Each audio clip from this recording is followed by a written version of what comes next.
Welcome back to the Deep Dive. Grab your notes and maybe a strong cup of something, because today we are diving headfirst into source material that really challenges the limits of visual cosmic horror. We are definitely immersed today. We're looking at the terrifying world of Junji Ito's masterpiece, Uzumaki, spiral into horror. Exactly. And our sources for this deep dive are pretty unique, aren't they? They really are. It's a collection of these incredibly visceral excerpts. They span volumes 1, 2, and 3 of the graphic novel. Okay. And our goal really is to track the bizarre descent of this fictional coastal town show. We're charting how a single repeating geometrical pattern, it just begins to systematically corrupt reality. And that's the thing, isn't it? That central idea makes this material so compelling. The core antagonist isn't some demon or a ghost or, your typical monster. No. It is literally a shape. The sheer geometry of the spiral dictates the fate of this entire town. It just illustrates its pervasive and ultimately destructive power. Right. So our mission for you, listeners, is to extract these key instances of, transformation, chaos, and this overwhelming cosmic dread. We're going to track how this pattern escalates is the word. Yeah, it begins as this strange obsession in the human mind, maybe just one person, and then it culminates in a total environmental and societal collapse. And it ends with, the petrification of the entire land. Wow. We are essentially watching a town be consumed by a single, inescapable, mathematical, almost a terrifying geometric destiny. Okay, so let's unpack this journey. We should probably start small, right? At the level of the individual human. Makes sense. So our first stop has to be section 1, the human spiral. This is where the horror is, intensely personal. It's corrupting bodies and minds in just the most grotesque ways imaginable. And we begin with a really prime example of that. It's this fusion of mechanical, almost industrial horror with a biological breakdown. I'm talking about the incident involving the man the sources call Jack in the Box. Oh yeah, the setup for that is instantly grim. This man, he died in this horrendous car crash. But the source material, it doesn't just say car crash. It doesn't let us forget the physical violence involved. No, it's detailed. We learn his body was severely mangled, specifically jammed into the front wheel of the vehicle. It wasn't a clean death. It was catastrophic. It's so catastrophic, in fact, that just extracting the corpse became this, industrial challenge. The records actually note that a block and tackle mechanism was required just to pull the body from the wreckage. A block and tackle, like for lifting engines. Exactly. Think about that. A mechanism designed for heavy lifting used on human remain. The subsequent closed casket funeral, it was an absolute necessity. It just sealed away the horrifying reality of the victim's physical. Right. And the horror, of course, doesn't end with the burial. One of our main characters, Shuichi, he's already being driven by this escalating curse. He goes back, he retrieves the rotting corpse using a crowbar, and we get these brief but really powerful sensory descriptions here. The odor, the decomposition, the whole atmosphere is just sickening even before the main event. But then the body reanimates, and this is crucial. The animation isn't supernatural in the traditional sense. It's driven by a metallic, purely mechanical force. Okay. We learn that the front wheel suspension spring from the car, the thing that caused the initial catastrophic injury, it was never recovered. It remained lodged in his spine. So the spiral shape, the coil of the spring, is literally substituting for the human spine, defying life and death. Precisely. It transforms the corpse, which is already stitched up, rotten, and mangled, into this bizarre, frantic, jumping automaton. It suddenly leaps out of the grave, just bounding and springing around, moved entirely by this internal industrial coil. The visual must be just insane. Extreme, almost comical violence, like you said, but deeply disturbing. Yeah, the decay is almost secondary to the sheer kinetic energy supplied by the coil. It's using the human body as just raw material to express the spiral's frantic energy, its need for that coiling motion. And how does it end? The episode only concludes when the spring is violently expelled from the body. It shoots out, which kind of proves the spiral's ability to seize control of both organic tissue and, external hardware simultaneously, just to fulfill its geometric impulse. That transition from decay to this frantic, spring-loaded movement. Yeah. That's what makes it so disturbing. It's efficient, cold horror, focused purely on geometry and motion, not malice, just pattern. Yeah, it forces us to ask, right? What happens when the spiral moves from cold industrial mechanics like a car spring into the warm, squishy world of biology? That's where the curse finds its next great canvas. Speaking of the biological, let's pivot immediately to the slow creeping takeover of the mollusk people, the snail transformation. If the spring spine was mechanical efficiency, this is pure, inescapable biological body horror. Definitely. And this transformation, it starts deceptively simply. You've got a student Katayama, just in a normal classroom setting. But his physical change is gradual, yet terrifyingly steady. His body elongates, it thickens, and most horrifically, a shell, a perfect spiral structure begins to emerge from his back. It turns him into this giant human-snail hybrid. And the source material, it highlights the environmental dependence of this new form, doesn't it? It links it back to nature, to being a snail. It does. The transformation accelerates dramatically when it rains, and that compels these newly formed mollusk people to instinctively climb up vertical surfaces, like the sheer face of the school building wall, exactly as real snails would. They're losing their human context, their human behaviors, and just embracing this new regressive identity. And the curse. It proves brutally contagious and entirely indiscriminate. We see Sumura, who was previously defined in the sources as like the school bully. He undergoes this physical change too. And later, even a teacher, Mr. Yokota, appears in the classroom, fully transformed into one of these things. There's a dark irony. The bully is one of the first to suffer this fate, but it shows the spiral doesn't care about social hierarchy or, personal morality. It just demands geometric. Once the physical shift begins, it's a complete biological takeover. And the designation shifts entirely, like you said. They aren't Hersed students anymore. The source terms them molluskable, which confirms this full biological deviation from humanity. They are forced to regress basically down the evolutionary chain, stripping away complex human characteristics. And this regression, it brings with it these horrifying reproductive characteristics that really underscores the total loss of humanity. The sources have this deeply unsettling scene where two of the male snail people are observed engaging in mating rituals. Yeah, and this detail is explicitly tied to the biology of real snails, which are hermaphrodite. So the spiral curse, it forces the human hosts to revert not just to the external form of a mollusk, but to its fundamental biological function. They become these pure, primitive reproduction. Wow. And the visual conclusion of this segment is just pure Ito, isn't it? One of these entities lays eggs, not human children, but eggs described as looking uncannily like tennis balls. Tennis balls, yeah. It's that fusion of the mundane object with the grotesque biological reality that makes it so sickening, so utterly alien. The spiral has fundamentally rewritten the rulebook of life here. It's moved beyond just psychological obsession or exploiting a random accident like the car crash. It has weaponized geometry to force a physical evolution that is entirely regressive, collected, and fundamentally based on the simple mechanics of mollusk life. Absolutely. It's a complete biological reprogramming. Okay, so we've established that the spiral can seize the mechanical structure of a car and the entire reproductive biology of a human being. The next logical, terrifying step is for the spiral force to encompass and warp the entire environment, the landscape itself. Right. That shifts us neatly into Section 2, environmental corruption. And this is where the scope of the horror just jumps exponentially. We're moving from individual misery to mass casualty. And the perfect starting point for this escalation is the Black Lighthouse on Kurozu-cho Cape. Yeah, the lighthouse, a structure that should be a symbol of guidance, stability. It becomes this epicenter of concentrated geometric terror. Exactly. I found the descriptions of the internal warping just utterly chilling. As Kirie, our protagonist, ascends the winding staircase, she realizes that spiral patterns aren't just decorative. They're appearing on the actual walls and ceiling, glowing eerily in the dark. It's like the masonry itself is manifesting the curse, pushing the true reality of the structure to the surface. The architecture is actively hostile. She reports that the stairs felt endless, right? Disorienting her, making her feel like she was relentlessly going around in circles.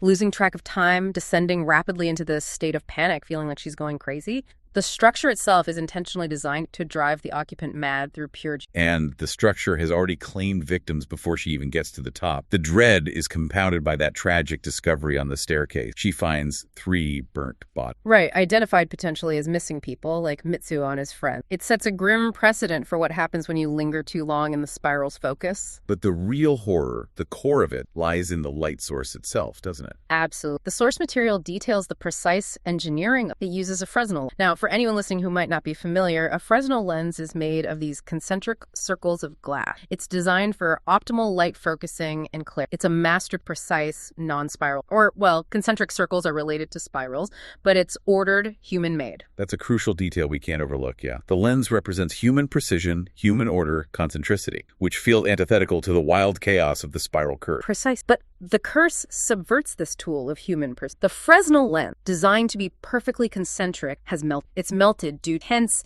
internal heat, creating this giant dripping spiral structure made of molten glass. The subversion is the spiral actively corrupt human order, human technology. The sheer heat needed to melt that amount of thick glass. It implies the light streaming forth at sundown must have been, as the source says, incredibly hot. The structure isn't just emitting light anymore, it's weaponizing heat. Yeah, the source material describes this light shining out across the water in the town like a huge, swirling, mesmerizing thermal tornado, a heat beam in a spiral. This is the moment the pattern commands massive energy outputs. It transforms light into lethal fire. The light beam itself is a superheated spiral vortex. And the blast that follows, the one that blew the protagonists away in this fire, resulted in the later discovery of 6 bodies inside. The lighthouse stopped being a navigational aid and became a lethal thermal engine. And the spiral doesn't just limit its dominion to static structures like lighthouse. It begins to command the weather itself, which brings us to the terrifying manifestation of typhoons and whirlwinds that rapidly accelerate the destruction of the entire town. Yeah, the source material details a catastrophic natural disaster.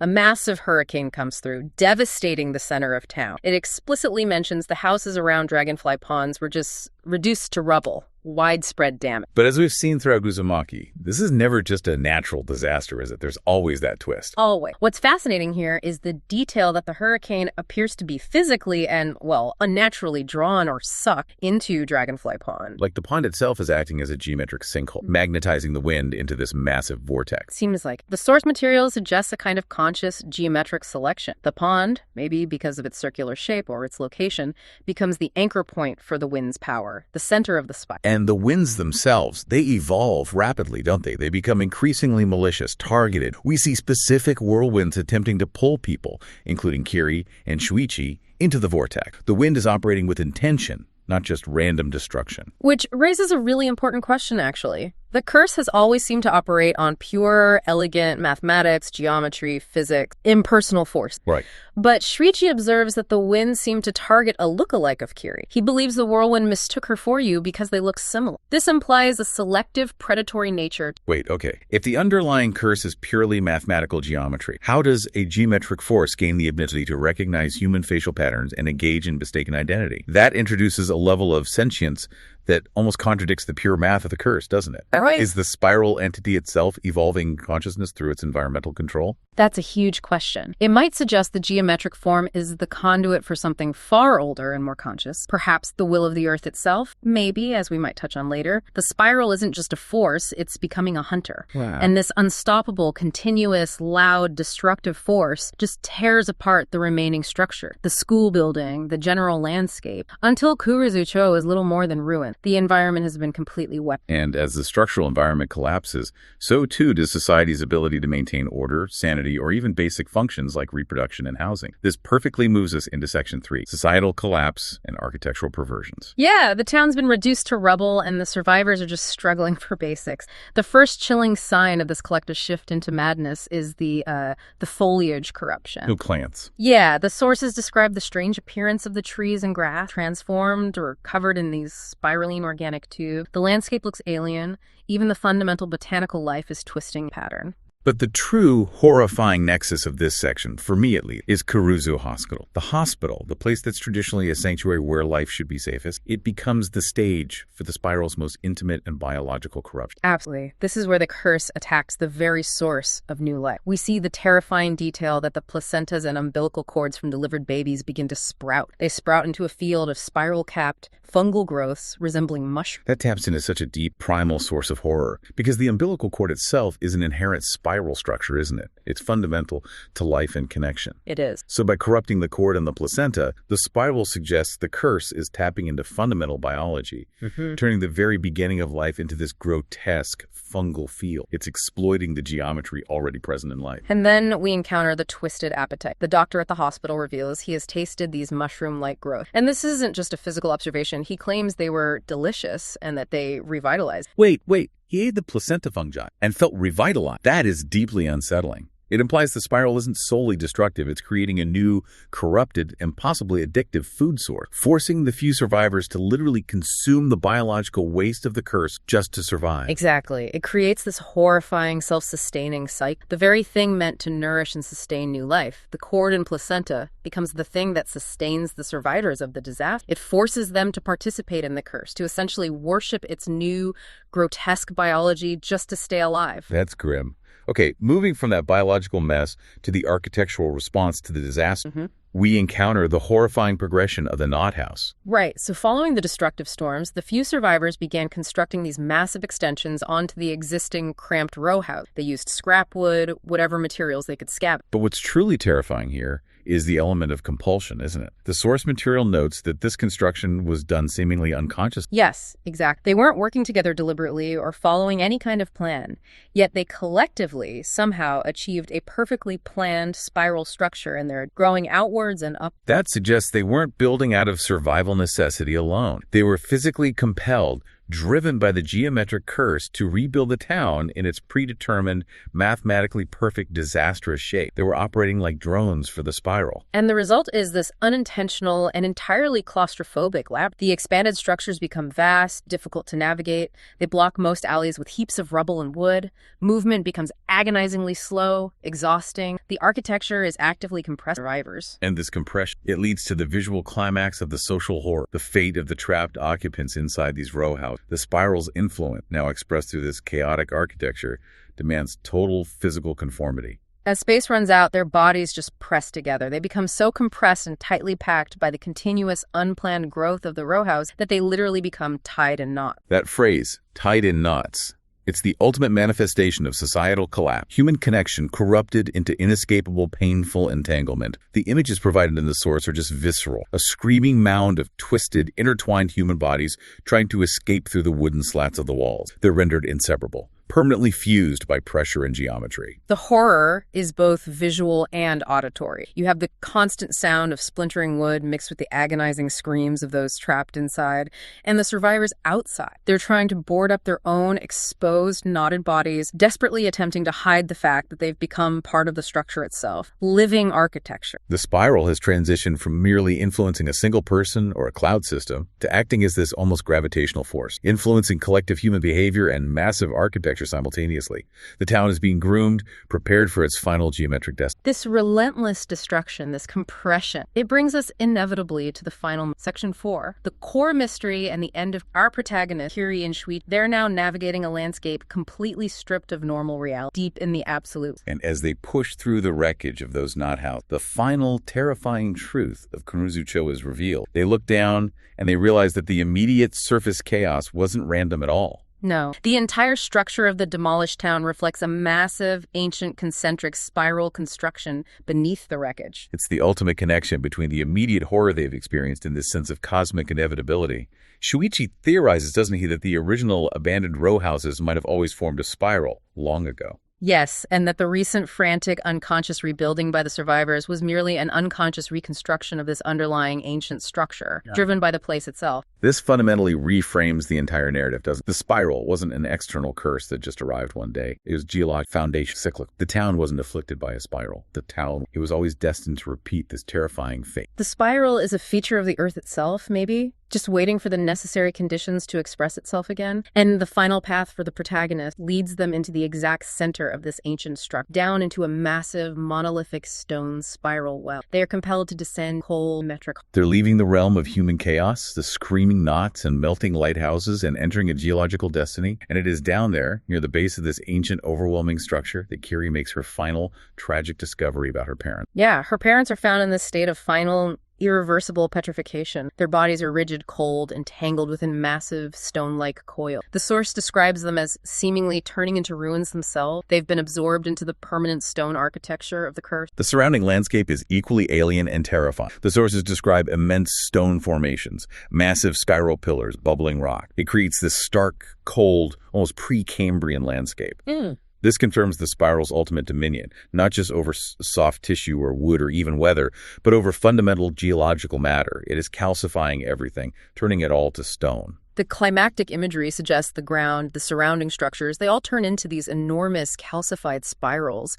It demonstrates the pattern's ultimate inescapable dominion over matter and life. The people are explicitly described as seeming more like stone. Life, movement, the temporary chaos of the human struggle, it's replaced by cold, hard, inescapable. The pattern has consumed itself. It's completed its cycle by returning everything to a frozen stone coil. The only way out of the chaos was complete, terrifying stasis. It's the ultimate geometric aesthetic, perhaps. achieved through the absolute destruction and petrification. So if we look back at the breadth of the sources we analyze today, the progression is just stunningly efficient in a horrifying. It moved from a single mechanical spring forcing a corpse to jump, to snails mating on a school wall, to a precision Fresnel lens melting into a weapon, to survivors unconsciously rebuilding a town into a suffocating labyrinth. Right. And finally, to the entire landscape and its inhabitants being reduced to these petrified stone coil. The underlying implication really is that the spiral pattern of Kurozu-cho was never an external affliction. It was a deep, ancient, perhaps geological pattern that the town was always destined to fill. The actions of the survivors, the construction of the labyrinth, the body knotting,